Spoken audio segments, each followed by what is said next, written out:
First and foremost, it's time to prime our Airpod Pro. It's very important not to skip this step. So once you take the Airpod Pro out of the box, we're going to show you how to prime it and get it ready to work with any of our foundation formulas. First step of priming the Airpod Pro is to remove the tamper seal from over the needle end. Then we're going to go ahead and remove the clear plastic cap and the tail cap from the back of the AirPod.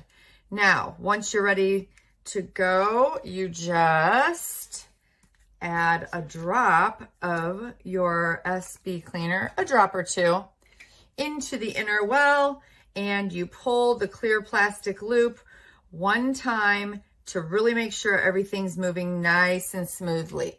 Then we're gonna go ahead and attach it to the actual device, and then we're going to spray into a tissue or a cleaning pot to make sure everything is spraying through just fine.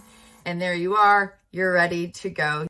Okay, so when we're adding makeup to the airbrush, you want to make sure to tip the needle end downward a little bit, because our goal is to just put enough makeup in to cover the needle in the inner well. All right, so we're measuring by drops here. I've shaken the bottle really well. 1, 2, 3, 4, 5.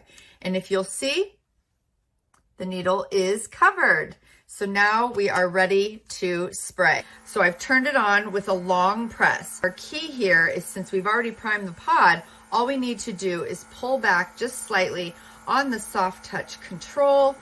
Then it's time to apply. Rule 1, always keep that airbrush moving in nice, controlled, slow circles. Now I am not touching the soft touch control right now, so no makeup is coming out. It's just air, okay?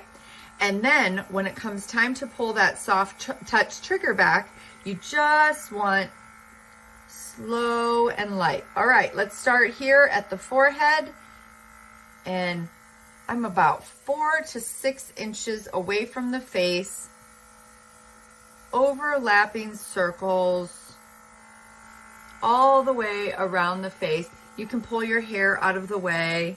Remember, the makeup goes where the air blows. Okay, guys, so now you can actually see that needle again, and you can actually hear a difference in how it sprays.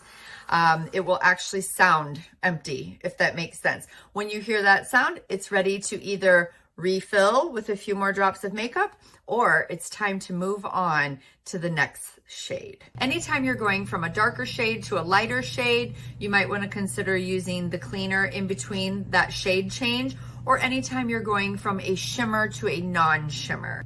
Okay, let's go ahead and clean the airbrush. What we do is we spray all remaining pigment out into a tissue or cleaning pot and do your quick clean with a few drops of the cleaner.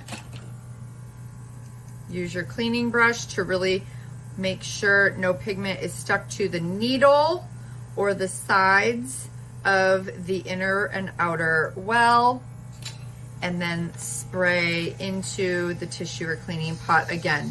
You repeat this process until it sprays clear. Once it is clear, power off the device, replace the clear plastic cap, push in the side button, and just push down on the front of the Airpod Pro. Click. And then for storage, I do recommend storing with the tail cap on. There you are.